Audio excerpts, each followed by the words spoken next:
The DOJ wants to arrest the lady who found Ashley Biden's diary. MAGA raises questions as Ashley Biden diary thief faces prison. All right. On Tuesday, prosecutors in New York sent a letter to a judge requesting that Amy Harris, the individual accused of stealing the diary of Joe Biden's daughter, face 4 to 10 months of jail time in the case. Quote, the defendant's sentence must also account for the manner in which she has abused the administration of justice throughout the pendency of this court proceeding. The letter filed by U.S. Attorney Damian Williams said, the defendant has repeatedly and consistently engaged in tactics to improperly delay this proceeding, including by misleading the court with false information to justify belated and unmerited requests for adjournments, refusing to appear when directed, and failing to comply with court orders to disclose or produce certain information. In 2022, Harris and Robert Kurlander were arrested in connection with the theft of Ashley Biden's diary. The two pled guilty to conspiracy to commit interstate transportation of stolen property involving the theft of personal belongings of an immediate family member of then former government official who was a candidate for national public office.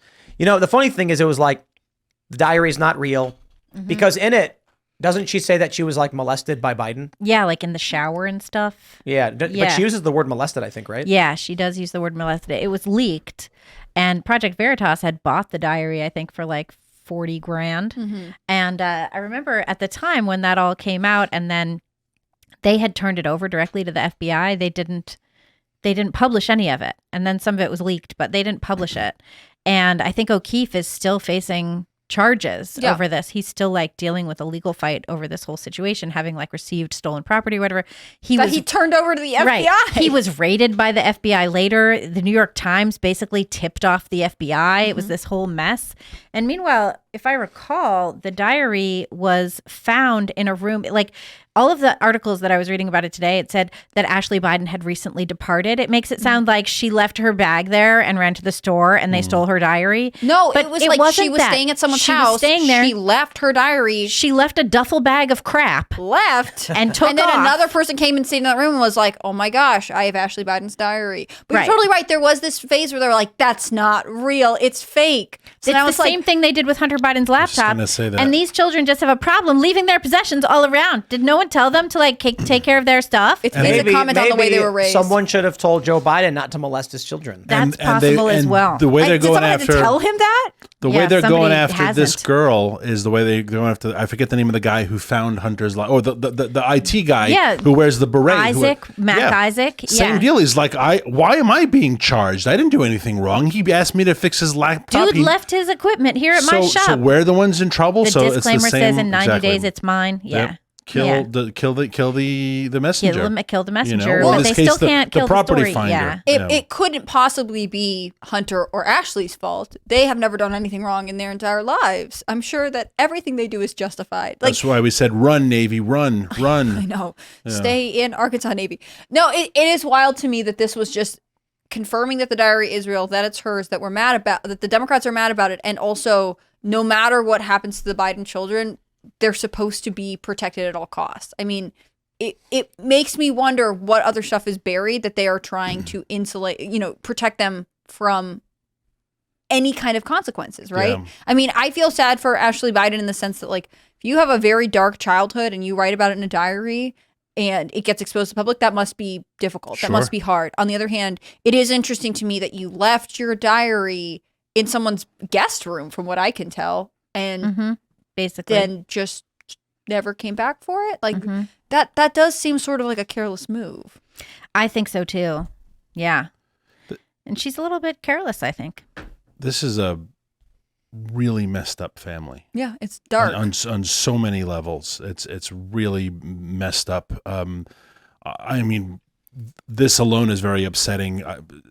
The fact that Hunter buried his brother and within days was sleeping with his widow. I mean, this is That's really very breaking creepy up his own situation. family. It is Arrested Development. With it's with like weird questions that Yeah. like weird text messages with his niece. yeah. That was all weird. The weird poses with his niece, right? Yeah, all that stuff. Yeah, this is a very messed up family, and we can see what it's done to the country. Yeah. Yay. But character doesn't matter. We learned that in the Clinton administration. Character doesn't The only thing that matters in elections is how many pieces of paper did you collect. Yeah. Everything else is just wishful thinking. So everyone's like, oh, the Republicans need to spread October surprise and share the story. Dude, Democrats are so far beyond this. I like the way you Democrats said- are like, collect as many pieces of paper as possible. I like the way you said collect as many pieces of paper, not get people to vote. Right. Collect paper. That's right. Whoever has Which is not the same thing. whoever has the most pieces of paper wins. Yeah. That's it. That's all that Whoever matters. has the most piece of paper. That's all. Or the most computer tallies. Sure. You know. Or you find a good thumb drive somewhere. I mean, anything could happen. Yeah. Whoever has the most thumb drives they forgot and brought in at 4 a.m. It's really a question of creativity at that point. I think that's what we're looking at this November, with everybody saying, "Oh, Republicans need to do this, need to do that." It's like Republicans need a ballot harvest where it's legal. Well, that's what Laura Trump was saying. You Right. know? Which I think makes But a lot of sense. I think, did you see the story we covered about the Social Security Administration voters? No. Texas has hundreds of thousands of people registering to vote, 1.25 Oh, million I since saw January That was a wild that story. don't have IDs. Oh boy. And in Missouri, for the week of February 17th, 23,000 dead people tried to register to vote without an ID. Oh boy, that's Missouri. good. That's a good number. Yeah, so I think Republicans are going to be like, we got to win Arizona and Georgia, and then Democrats are going to somehow win Texas. Yeah. There you go. Well, I think Texas has been in trouble for a while, but yeah. Right, now you've got all these voter registrations, and don't be surprised if they're like, in a shocking upset, Democrats won Texas. Republicans got the swing states, but Texas is worth more. Well, and you also have the Merrick Garland, who announced just the other day that he was trying to, on the federal level, abolish all voter ID laws because of a civil equity insert phrase here, right? So, I mean, clearly, if you don't like voter identification, it's because you want to find an easier way to cheat. It's just very, very simple. I used to sort of think that, you know, not having voter ID had a little bit of some kind of honor to it, you know, and now I think there should just be voter ID. Yeah. Like you have to get ID for everything. Yeah. Even before I had a license, I had to have a non-driver's ID. You have to get a student ID. Like everybody has an ID. Yeah. You know? If you ask gas station I think attendants, it's like racist to say that you can't get That you can't figure it out. that you can't figure it out, like Kamala Harris. Where are black people going to get a copy machine? if you're a gas station or a 7-Eleven attendant and you want to pass a rule that says I shouldn't have to ask for ID to sell beer, it's because you just want more people to buy beer. Correct. You know they're 17. You don't want to go through the hassle. You don't care that they're 17. You just want to sell beer. And similarly, they just want people to vote. They don't care if they're legal. They know they're illegal. None of that matters. They just want people to vote. And so it's all about cheating, 100%. Yeah. And they're good at it. Maybe none of that even matters, and we just get World War III, and then there's no election. Yeah. Yeah. And then you'll eat the bugs and enjoy it. Well, not me. I have chickens You want to enjoy it. For how much longer do you have chickens? forever. Well, until we have to start. Don't we have to start Isn't that only in categorizing all the UK? chickens? That was a UK story. Oh, okay. Yeah, But how long until the U.S. tries to import Yeah. that? Chicken There's so much registries. stuff that Chicken gets demoed registry. in Europe that like American politicians are like, that seemed like it might be working. that's why we need to pass the 27th Amendment as soon as possible. Which would be Chickens being necessary for the security of a free state, the right of the people to keep, bear, and breed chickens shall not be infringed. amen. It's too bad the founding fathers didn't think things like that would be necessary. Yeah. And I'm half kidding, but it's true. There was probably never a thought in their mind where the government would come and try and take their chickens from them, or their goats, or their cows, or whatever. But now we're literally at the point where the federal government is telling people they can't have their own milk. Yeah. They can't, like, what was that? There's a big story going on right now where they're trying to shut down a farm because he has raw milk. He has raw milk, and they don't want him to be able to give it to anybody at all. I think that's very rude. But it's for your own good, right? It's for the health. Well, it's always It's for your own because- good. Exactly. We're just Same trying reason to you have to take protect the you. COVID shot. Exactly. It's for your own good. We're just trying to protect you from right? you. Same reason Yeah. that we have to shut down speech on the internet By because the it way, might be misinformation. We're Gotta going to shut that legalize down. all these drugs, and that's you totally see the fine. thing where but you Portland- can't have raw milk. Portland had decriminalized all these hard drugs like, Yeah. you know, heroin. And they just recently reversed it Yeah. But because that it was- turns out letting everybody go run wild and get high and wander around the streets is not good for I society. disagree. I think the plan was you open the dam, flood and destroy the city, then you close the dam and you buy up all the property for dirt. So these Democrat politicians want to gain, they want to buy and they want to own. So what do? Okay, drugs are legal. Property values collapse, crime skyrockets. You buy up all the properties for cheap. Okay, drugs are illegal again. Oh, yeah, that's kind of gross, too. Yep. Bill de Blasio said after the COVID lockdowns, he was going to buy up these buildings for public housing. They're outright saying, We do a plan. Then when the property value is destroyed, we get it for cheap.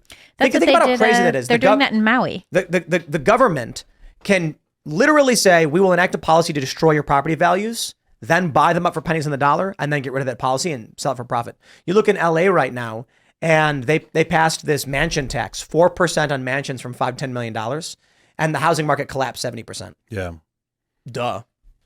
Nobody wants to buy. No one wants. Yeah, exactly. Why would you? Especially when they're affording in other states to live in. Yeah, California is really leading on so many bad economic decisions. It's admirable. But Gavin Newsom is there. You don't think he's doing a good job? You always have to look at California because that's how the rest of the country is going to go. That's something Erin Friday always says. She's like a very gender critical woman in California. She's, lefty, she's liberal, and she's just like, you guys got to watch it. Everything bad is happening in California, and it's going to leak out into the rest of the country. And it is. In fact, I remember calling State Senator Brad Hoylman's office in New York City to ask some question about policy that they were doing. And I said, this is very similar to the policy they're doing in California. It was a sanctuary state for trans minors, right? Whatever that is. And the woman who I spoke with on the phone was very pleased to tell me that, in fact, Brad Hoylman's office had worked in concert with State Senator in California, Scott Wiener's office, to launch similar legislation, and that they had been working basically in concert to do that. And so a lot of this legislation, once it hits California, it intentionally is leaked out into the rest of the country. Yeah.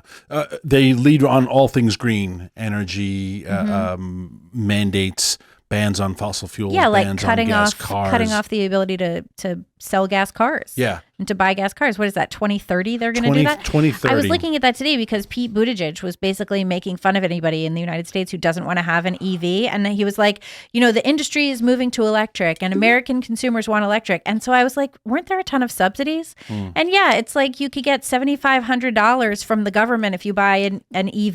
The American citizens want to pay less for vehicles. They do not necessarily want EVs. I dislike Pete Buttigieg on so many levels. There's so many reasons, and I've done a lot of radio on this the last couple of days because he made that obnoxious comparison, totally condescending, total disdain. It was totally condescending. Where he says, it reminds me of the early 2000s when people wouldn't give up their landline because the cell phone came around. And you want to say, but little Cub Scout Pete, when did the government ever say that landlines will be illegal by the year 2020, right? When did we ever ban people? Was there ever an incentive program to buy a cell phone? There was never hey, we're doing a deal with Apple or Samsung or a Razor phone. Or flip phone, right? Or those remember were the one that those little Motorola's? Yeah, the one that flipped up and it had the screen down at the bottom, right? Exactly. There was never a government incentive program, and we never banned the competition. So how offensive is it for you to say it's just like the cell phones where people refuse to? No, they didn't. We didn't adopt cell phones because in the beginning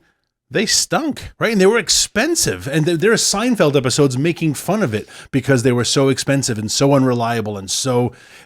But the technology caught up with it. And I do think the technology on all these things, EVs, etc., may catch up one day. I really don't, but I have to say that.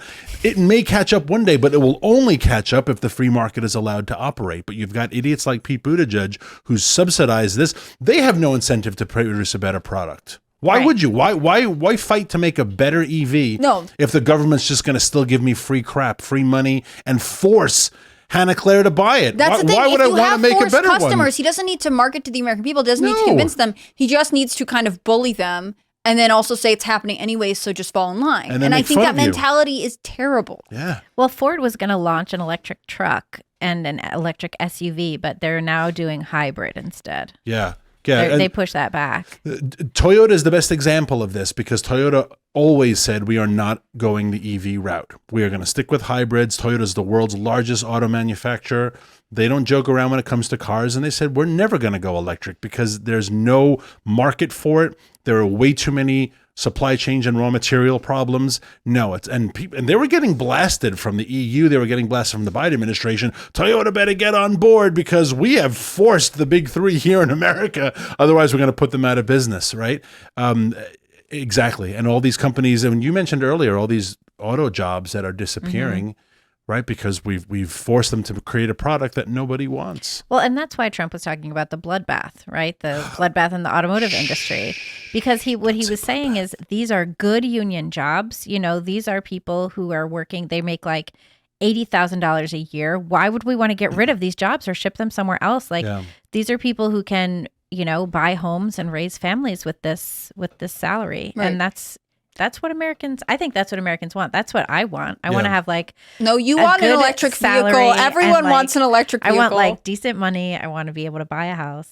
Yeah, they want to raise be my able to live kid. comfortably and support themselves, right? Right. But instead, That's what you want. You want to be able to support yourself. But instead, you're being told you want an EV and you want the government to help you pay for it because that's nice of them and that makes them feel good about themselves, even though actually so much of the economic policy is Biden's issue right now, right? Yeah. He puts you in this position and is giving you these sort of terrible party favors for being like, oh, but now you could have an EV. And Pete Buttigieg says that's cool. Like, this is a terrible trade. Of course, American people are sort of depressed and demoralized by it. And there's no market signal that any of this is working, obviously, because we look at inflation, we look at prices. But Biden is introducing this climate core, right? These 50,000 young people to engage. And he says because we want to get them jobs in the climate, in the green economy. It's like, well, if the green economy was taking off, They would go. You wouldn't need to make them. Exactly. You wouldn't need to like make fake jobs for them. No. It wouldn't have to be like, what was it, the FDR thing? Yeah, The exactly. New Deal for climate jobs. Exactly. But that's what they want. I mean, they want a New Deal for that. They do. That's That's why they call it the Green New Deal. Do you think the youngest generation's attitude towards environmental issues has changed as they have seen this kind of pressure from the government? Or do you think like a lot of Gen Z grows up still thinking we have to prioritize the environment over everything? Because that was definitely the messaging I felt That's like I got the Greta in school. Thunberg thing. The only messaging I got was like, don't have sex, don't do drugs, you'll get AIDS and die. I think we gotta. That's solid advice. That gotta- and go to college. That's all I got. Thanks for watching this clip from the Timcast IRL podcast. Hang out with us live Monday through Friday at 8 p.m. and become a member over at timcast.com for uncensored, members-only shows exclusive. Thanks for hanging out, and we'll see you all next time.